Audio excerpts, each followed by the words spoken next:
Hello दोस्तों, नमस्कार। आपके अपने यूट्यूब चैनल स्टडी विद प्रेम में आप सभी का स्वागत है और मैं हूं प्रेम। ये क्लास आपकी specially current affair plus GK GS की क्लास रहने वाली है और इस क्लास में आपको एक ही क्वेश्चन विद एक्सप्लेनेशन के साथ कराने वाला हूं।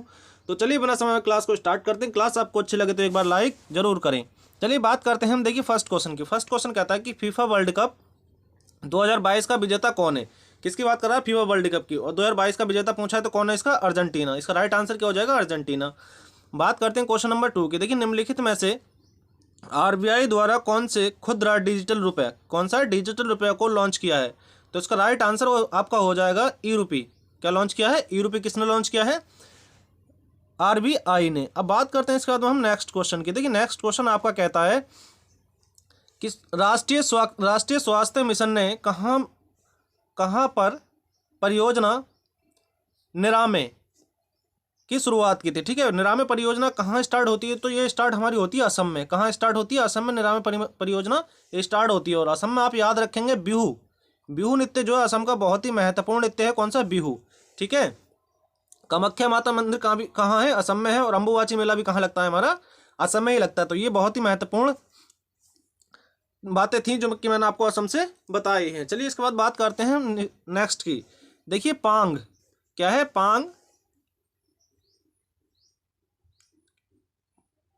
बात करते हैं इसके बाद में नेक्स्ट क्वेश्चन। देखिए नेक्स्ट क्वेश्चन है आपका पांग लैहपसोल फेस्टिवल का संबंध किस राज्य से है? कौन सा है? लैहपसोल। ठीक है, लैहपसोल फेस्टिवल जो है हमारा सिक्किम का है। कहाँ का है? सिक्किम का। कौन सा? पोंग लैहपसोल फेस्टिवल। ठीक है, ये किस राज्य का? सिक्किम का। सिक्किम का आप एक और याद रखेंगे फेस्टिवल लोसांग। कौन सा फेस्टिवल? लोसांग फेस्टिवल भी कहाँ का है? सिक्किम का है। ठीक है, लोसांग फेस्टिवल कहाँ का है? सिक्किम का है। चलिए बात करते हैं हम इसके बाद में नेक्स्ट क्वेश्चन की। देखिए नेक्स्ट क्वेश्चन कहता है, क्वेश्चन नंबर 5 कहता है वैश्विक नवाचार सूचकांक 2022 में भारत का कौन सा स्थान था? किसमें पूछा? वैश्विक नवाचार में। किसमें? नवाचार की बात कर रहा है तो इसमें भारत का स्थान जो था वो 40वां था।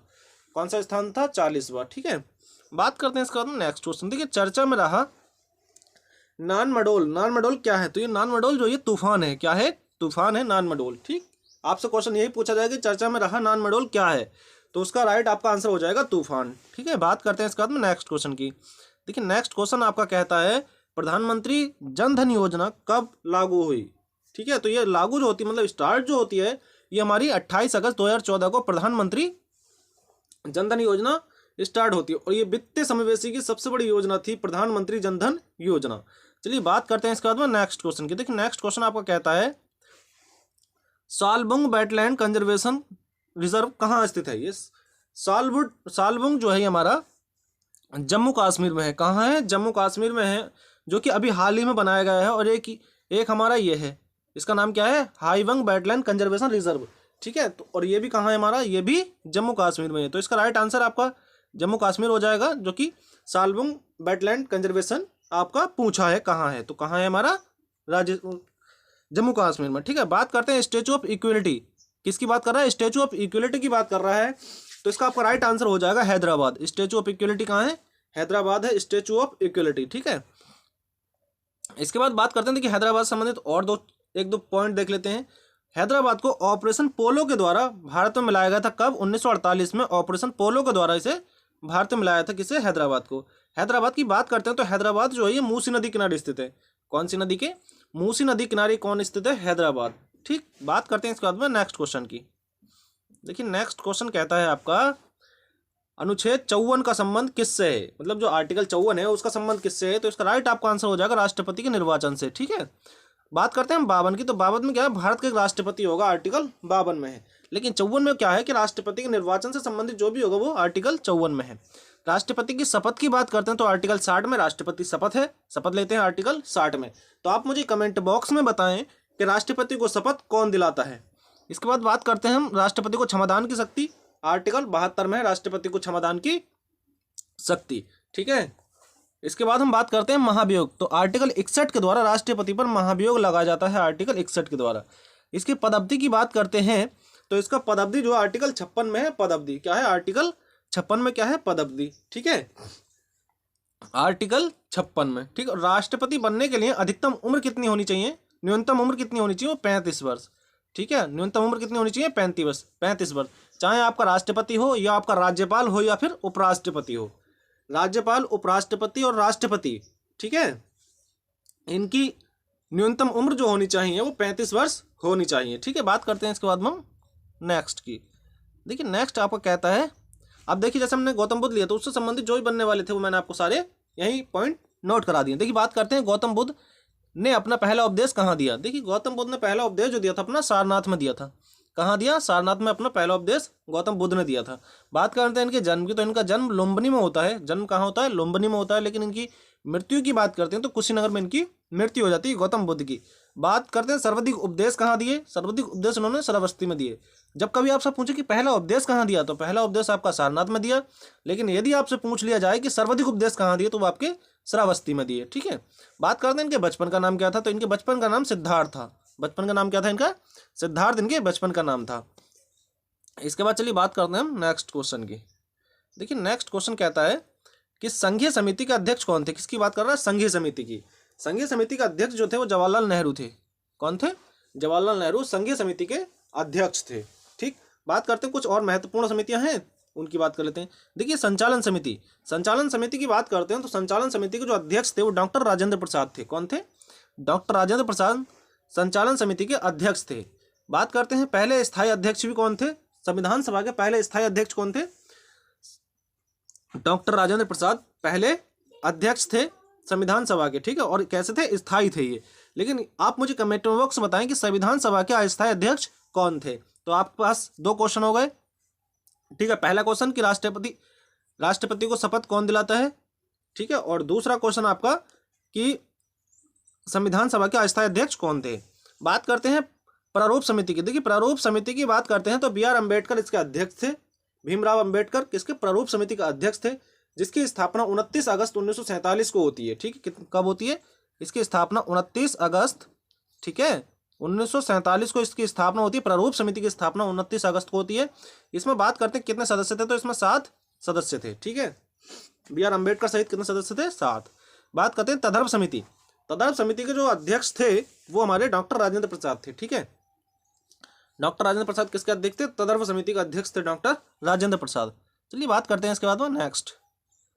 देखिए अब बात करते हैं हम प्रस्तावना में संशोधन किस संविधान संशोधन के द्वारा किया गया है।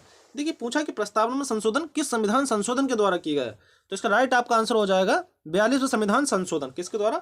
42वें संविधान संशोधन के द्वारा प्रस्तावना में संशोधन होता है। और ये संशोधन जो होता है वो 1976 में होता है। कब होता है? 1976 में संशोधन होता है और 77 में ये लागू कर दिया जाता है। इसके द्वारा मौलिक कर्तव्य को जोड़ा गया है, जो कि 10 मूल संविधान में पूछा जाए, मूल संविधान में मौलिक कर्तव्य थे, तो मूल संविधान में मौलिक कर्तव्य एक भी नहीं था। लेकिन 42वें संविधान संशोधन होता है और उसके द्वारा 10 मौलिक कर्तव्य जोड़े जाते हैं। और जो कि बात करते हैं समिति की, तो समिति जो थी वो सरदार स्वर्ण सिंह समिति थी। ठीक है, कौन सी समिति? सरदार स्वर्ण सिंह समिति। ठीक है, तो आप मुझे कमेंट बॉक्स में एक और बताएं कि 11वां जो मौलिक कर्तव्य था, कौन सा 11वां जो मौलिक कर्तव्य था वो कब जोड़ा गया। ठीक है, और किस संविधान संशोधन के द्वारा जोड़ा गया 11वां मौलिक कर्तव्य।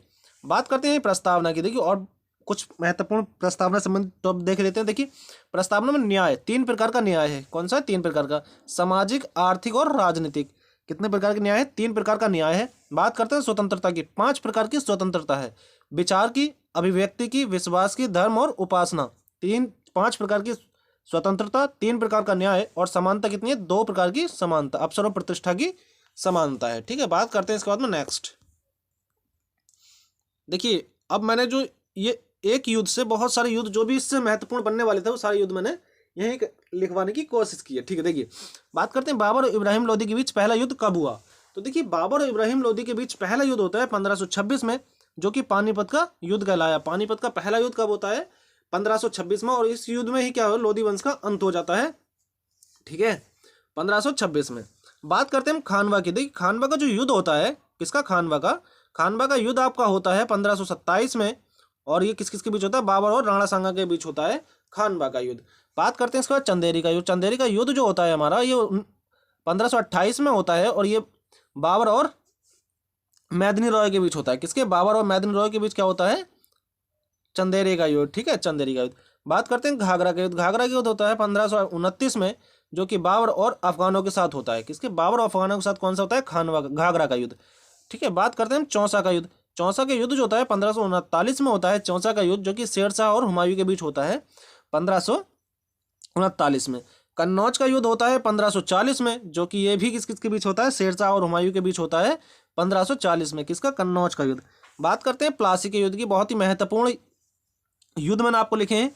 देखिए, बात करते हैं प्लासी का, तो ये 1757 में होता है अंग्रेज और सिराजुद्दौला के बीच। ठीक है, अंग्रेज और सिराजुद्दौला के बीच कौन सा होता है? प्लासी का युद्ध होता है 1757 को। बात करते हैं हम बक्सर की युद्ध की। बक्सर का युद्ध 1764 में होता है अंग्रेज और मीर जफर के बीच।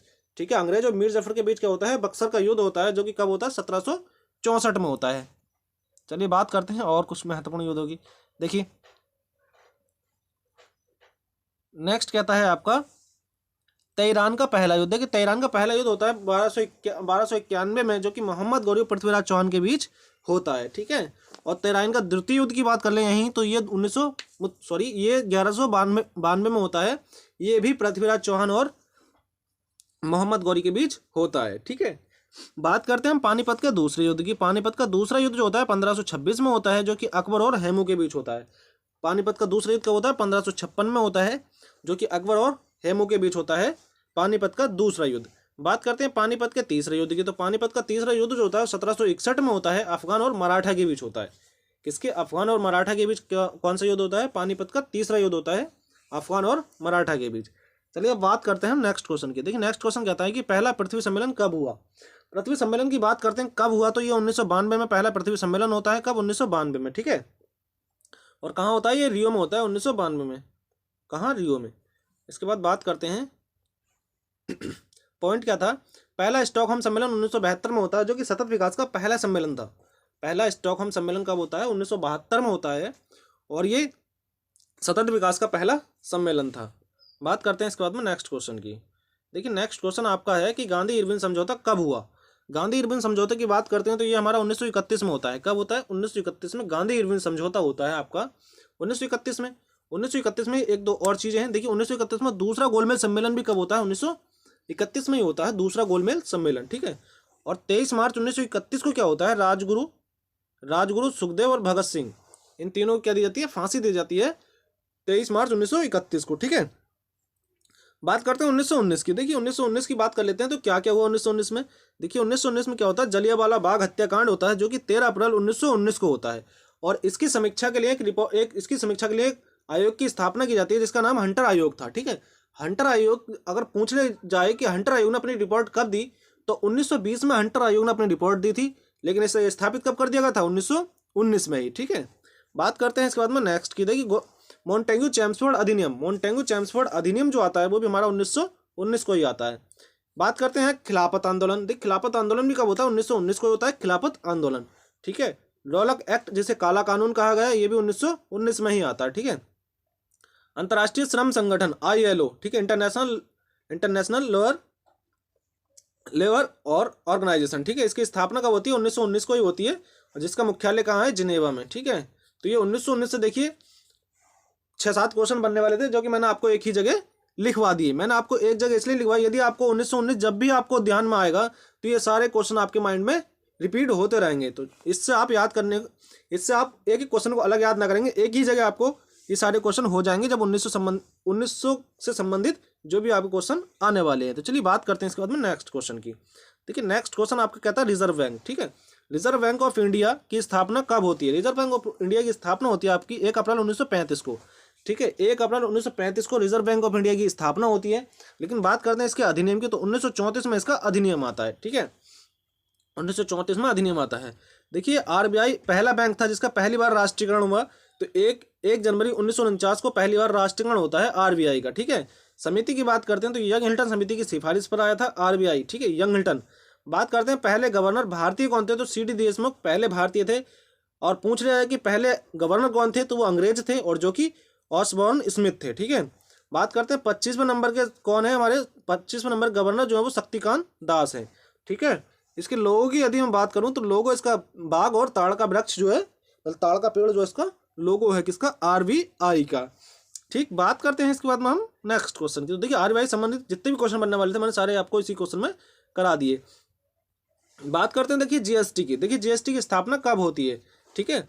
जीएसटी की स्थापना 1 जुलाई 2017 को जीएसटी की स्थापना होती है। कब? 1 जुलाई 2017 को जीएसटी की स्थापना होती है, ठीक है। अब बात करते हैं जीएसटी का पूर्ण रूप क्या है। जीएसटी का पूर्ण रूप है गुड्स एंड सर्विस टैक्स, ठीक है। Goods and service tax GST का पूर्ण रूप है। बात करते हैं ये कब जोड़ा गया, तो ये 101वां संविधान संशोधन था जो कि 8 सितंबर 2014 को, 8 सितंबर 2016 को ये जीएसटी आया था। कब? 8 सितंबर 2016 को। और 101वां संविधान संशोधन इसके लिए हुआ था। सूची की बात करते हैं तो ये समवर्ती सूची का है, ठीक है। समिति की बात करते हैं तो विजय केलकर समिति की सिफारिश पर आया था। और ये कैसे टैक्स है? ये एक अप्रत्यक्ष टैक्स है। कैसा? अप्रत्यक्ष टैक्स है, ठीक है। जीएसटी काउंसिल का हेड जो होता है वो आपका मतलब जो अध्यक्ष होता है वो वित्त मंत्री होता है, ठीक है। और इसकी यदि आर्टिकल की बात करते हैं किस आर्टिकल में से शो किया गया है, तो 279 आर्टिकल में से लिखा गया है कि जीएसटी काउंसिल का हेड कौन होगा? वित्त मंत्री, ठीक है। बात करते हैं जीएसटी की हाल ही में बैठक कहाँ हुई है, तो जीएसटी की हाल ही में बैठक आपकी चंडीगढ़ में हुई है। कहाँ हुई है? चंडीगढ़ में। तो देखिए ये कुछ महत्वपूर्ण क्वेश्चन थे जो कि मैंने आपको विथ एक्सप्लेनेशन के साथ कराने की कोशिश की है। अब मैं आपको ये सीरीज जब तक चलाने वाला हूं तब तक आपका सीएचएस का एग्जाम नहीं हो जाता है। और मैं आपको विश्वास दिलाता हूं कि आपको ज़्यादातर क्वेश्चन इसी क्लास से मिलने वाले हैं, क्योंकि मैं आपको एक ही क्वेश्चन विथ एक्सप्लेनेशन के साथ करा रहा हूं। तो चलिए फिर मिलते हैं और बेहतरीन सी क्लास के साथ नेक्स्ट। तब तक के लिए जय हिंद, जय भारत। और हाँ, यदि आपको क्लास अच्छी लगी हो तो क्लास को एक बार शेयर जरूर करें, चैनल बनाए चैनल को सब्सक्राइब कर लें और क्लास को एक बार लाइक जरूर करें। चलिए फिर आज के लिए इतना ही, तब तक के लिए जय हिंद, जय भारत।